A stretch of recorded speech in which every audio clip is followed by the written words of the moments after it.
दोस्तों इस वीडियो के माध्यम से बैंक ऑफ महाराष्ट्र स्टॉक के ऊपर डिटेल्स पे एनालिसिस करने वाले हैं। ये स्टॉक के अंदर ऐसे क्या हो गया कि ये स्टॉक कुछ महीने के अंदर 400 से 500% रिटर्न दे चुका है और आगे आने वाले दिनों पे कैसे ये स्टॉक के अंदर परफॉर्मेंस आने वाला है। उससे पहले मैंने आप लोगों को एक थैंक यू मैसेज भेजना चाहता हूँ।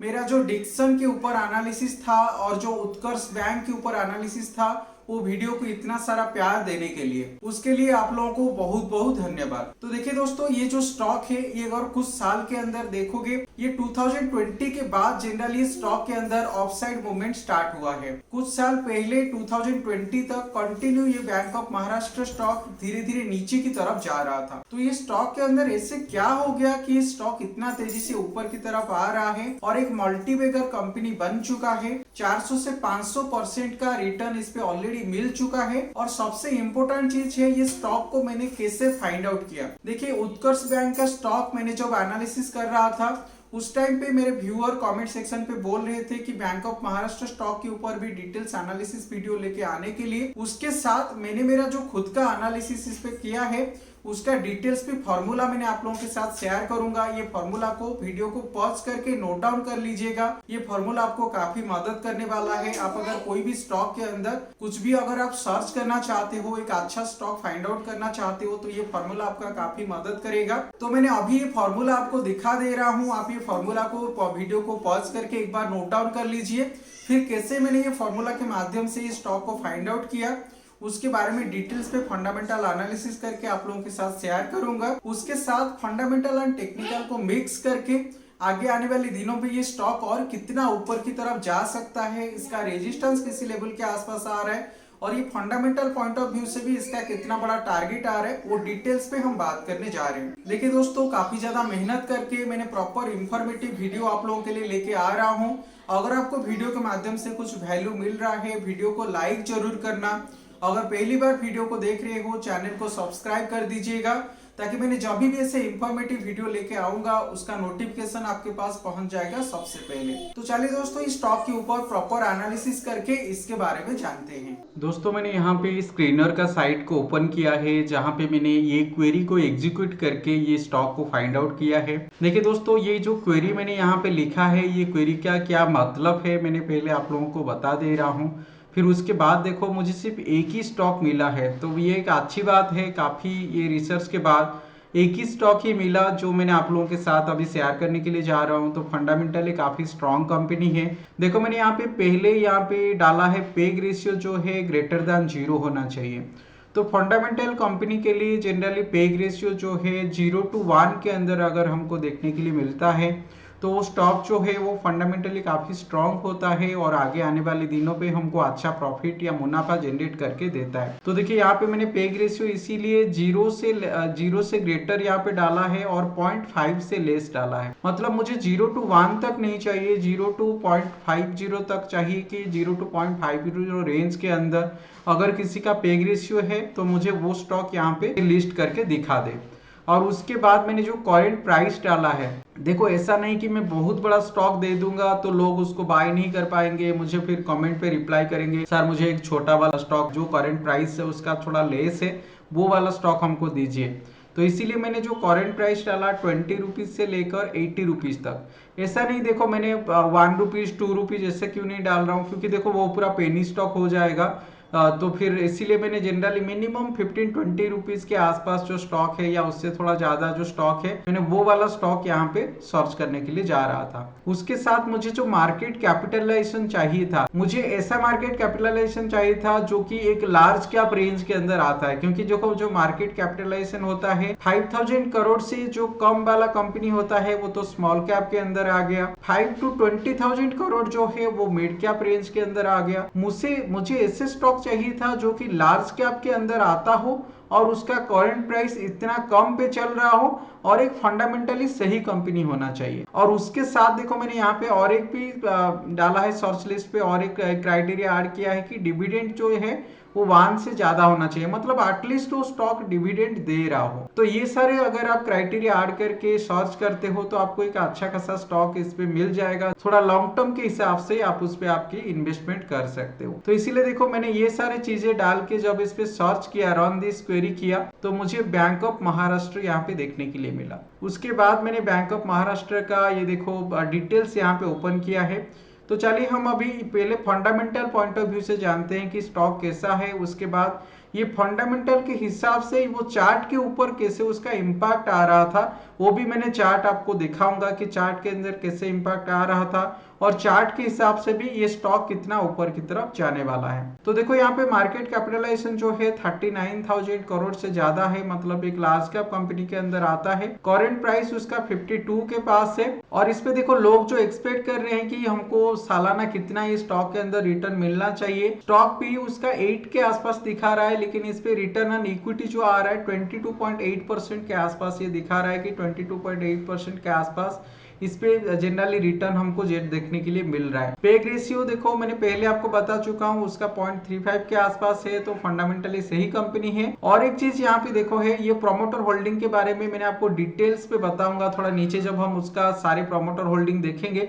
लेकिन देखो यहाँ पे 79% के आसपास ये प्रोमोटर होल्डिंग है। तो जिस कंपनी पे 50% से जनरली ज्यादा प्रोमोटर होल्डिंग होता है वो कंपनी जनरली अच्छा माना जाता है, क्योंकि जो भी ओनर है उसका खुद का कंपनी पे उसका खुद का स्टेक है, मतलब खुद का कंपनी पे वो बिलीव कर रहा है कि नहीं मेरी कंपनी ऊपर की तरफ जाएगा, और वो इसीलिए खुद काम भी कर रहा है। और देखिए दोस्तों ये जो स्टॉक है ये बैंकिंग सेक्टर के अंदर आता है। तो बैंक ऑफ महाराष्ट्र देखो यहाँ पे ये बैंकिंग सेक्टर यहाँ पे दिखा रहा है। तो अभी हम उसका कौन कौन कॉम्पिटिटर है वो भी देखेंगे। ये देखो लास्ट ट्रेडिंग सेशन पे 4.44% के आसपास ऊपर की तरफ आया था। और इसका जो कॉम्पिटिटर लिस्ट है तो देखो यहाँ पे स्टेट बैंक आ रहा है, बैंक ऑफ बड़ौदा आ रहा है, पंजाब नेशनल बैंक आ रहा है। तो ये सारे इसके अंदर कॉम्पिटिटर के हिसाब से आपको देखने के लिए मिलेगा। तो देखिए ये लेवल के आसपास अगर आप इंडियन बैंक देखोगे उसका भी पेग रेशियो काफी अच्छा है, और यहाँ पे यूनियन बैंक का भी पेग रेशियो काफी अच्छा है, कनाडा बैंक का भी अच्छा है। लेकिन देखो मुझे ऐसे एक स्टॉक चाहिए था जो छोटे उसका करंट प्राइस हो, मतलब 20 to 80 रेंज के अंदर।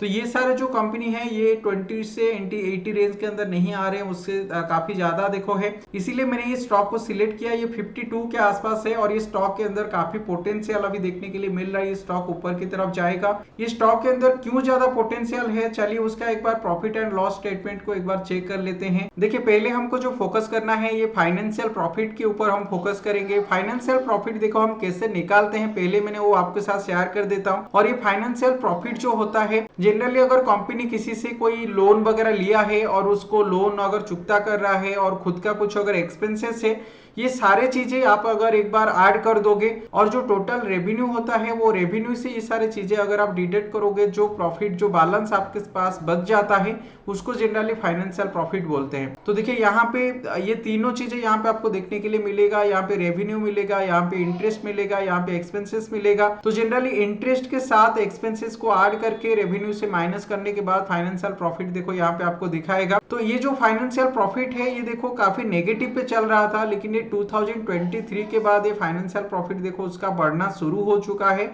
क्योंकि जनरली क्या होता था पहले उसको उतना प्रॉफिट नहीं मिल रहा था, लेकिन उसका जो नेट रेवेन्यू है अभी धीरे धीरे इंक्रीज होना स्टार्ट हो गया है। तो ये 2-3 साल से उसका कंटिन्यू जो फाइनेंशियल प्रॉफिट है वो इंक्रीज हो रहा है। उसके साथ हमको और एक चीज के ऊपर ज्यादातर फोकस करना चाहिए जो है नेट प्रॉफिट। अगर कंपनी का नेट प्रॉफिट और ईपीएस ये दोनों अगर कंटिन्यू ईयर बाय ईयर अगर ऊपर की तरफ जाते हैं तो कंपनी ग्रो करता है।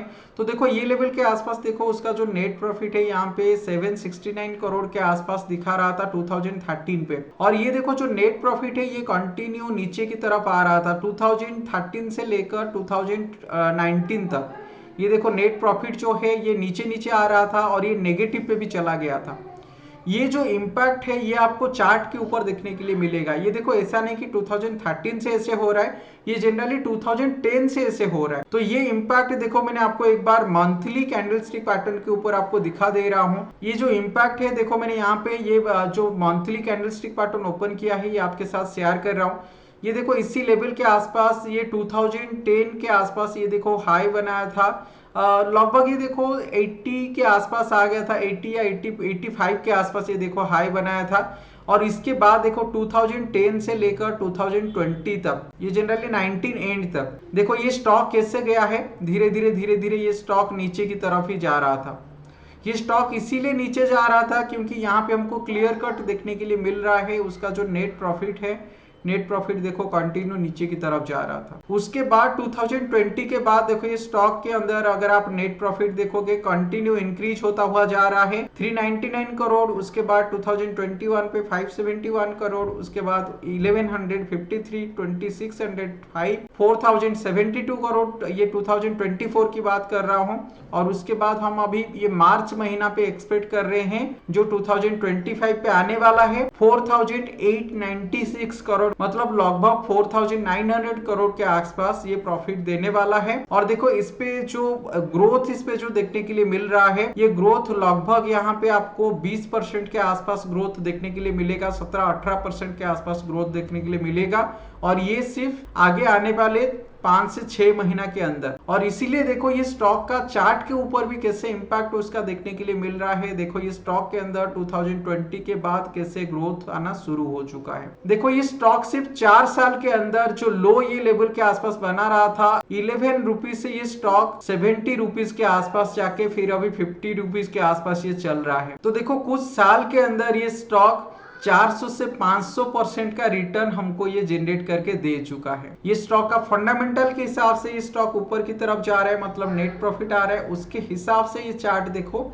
उसी के हिसाब से ये मूवमेंट दे रहा है। तो फंडामेंटल के साथ चार्ट अगर अलाइन होके काम करता है तो आप उसी स्टॉक पे फंडामेंटल एनालिसिस करके वो स्टॉक को लॉन्ग टर्म के लिए होल्ड करके जा सकते हो। इस पे प्रोमोटर होल्डिंग कितना है मैं आपको एक बार प्रोमोटर होल्डिंग आपको दिखा दे रहा हूं। इस पे 2022 के आसपास 90% के आसपास ये होल्ड किए थे, लेकिन उनका जो एक्सपेंसेस वगैरह है वो सब कुछ क्लियर करने के लिए धीरे धीरे उनको ये जो प्रोमोटर होल्डिंग है थोड़ा कम करना पड़ा।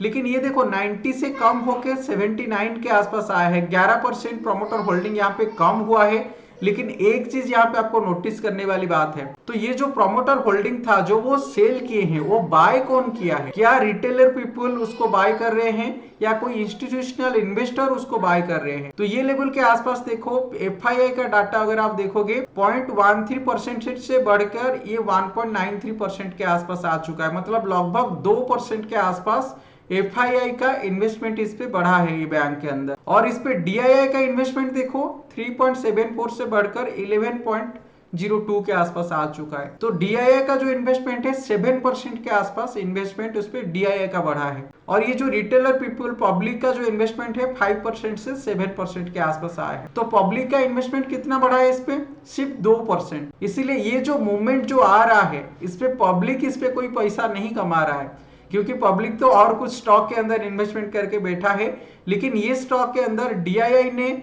FII ने काफी अच्छा खासा पैसा कमा रहे हैं और प्रमोटर काफी अच्छा खासा पैसा इस पे कमा रहा है। तो जो भी प्रमोटर से सेलिंग आया है ज्यादातर DII एंड FII ने बाय करके बैठे हैं। 11% से ये देखो 10% के आसपास तो शेयर ये DII एंड FII ने बाय कर लिए हैं। तो ये फंडामेंटल के हिसाब से स्टॉक कितना ऊपर की तरफ जा सकता है मैं एक बार इस पे फॉर्मूला ऐड करके आपको बता दे रहा हूँ। देखो यहाँ पे अगर आप देखोगे स्टॉक अभी जो ट्रेड कर रहा है 52 के आसपास, तो जो भी करंट प्राइस है करंट प्राइस को आपको नोट करके रखना है। उसके साथ अगर आप देखोगे जो पेग रेशियो है 0.35 के आसपास उसको आपको डिवाइड करना है। तो ये जो रिजल्ट यहाँ पे निकल के आया तो देखो नेट यहाँ पे 148 रुपीज के आसपास हमको मूवमेंट देखने के लिए मिलेगा। तो ये जो करंट टारगेट आ रहा है 148 तक हम इस स्टॉक के अंदर करंट टारगेट लेके जा सकते हैं। लेकिन टेक्निकल के हिसाब से कितना ऊपर जाएगा चलिए मैंने एक बार टेक्निकल के हिसाब से आपको बता दे रहा हूँ। देखिए दोस्तों यहाँ पे मैंने मंथली कैंडलस्टिक पैटर्न ओपन किया है और मंथली कैंडलस्टिक पैटर्न के हिसाब से मैंने एक बार प्रोजेक्शन यहाँ पे ड्रॉ करके आपके साथ शेयर कर रहा हूँ। तो देखो प्रोजेक्शन के हिसाब से अगर आप देखोगे पहला जो टारगेट इस पे आ रहा है ये प्योर टेक्निकल के हिसाब से लास्ट टाइम फ्रेम के हिसाब से आपको बता रहा हूं। तो देखो ये जो रिजेक्शन आया था जनरली 88 के आसपास उसी लेवल के आसपास ये देखो पहला टारगेट हमको देखने के लिए इस लेवल के आसपास मिल रहा है। उसके बाद जब ये 88 लेवल को ब्रेक करके ऊपर की तरफ आएगा हमको फंडामेंटल के हिसाब से जो टारगेट मिल रहा है वो 148 के आसपास। तो 148 का जो टारगेट है देखो इसी लेवल के आसपास आ रहा है। और इस पे टेक्निकल के हिसाब से 100% जो टारगेट इस पे जनरेट होके आ रहा है 113 के आसपास। और जो 125%, 131 के आसपास, और 161% का जो रेशियो है ये 150 के आसपास दिखा रहा है। मतलब फंडामेंटल के हिसाब से जो टारगेट आने वाला है इसी लेवल के आसपास, और टेक्निकल के हिसाब से 161% का जो टारगेट आने वाला है ये लेवल के आसपास। तो जनरली अगर आप इस स्टॉक के अंदर 3 से 4 साल का इन्वेस्टमेंट करके जाते हो, बहुत बड़ा मुनाफा इस स्टॉक के अंदर आपको मिलने वाला है। अगर आपको इस वीडियो के माध्यम से कुछ वैल्यूएबल इंफॉर्मेशन मिला है, आपके फ्रेंड सर्कल पे वीडियो को शेयर जरूर करना, क्योंकि उन लोगों को भी थोड़ा मदद मिल जाएगा। ये वीडियो को पूरा देखने के लिए आप लोगों को बहुत बहुत धन्यवाद।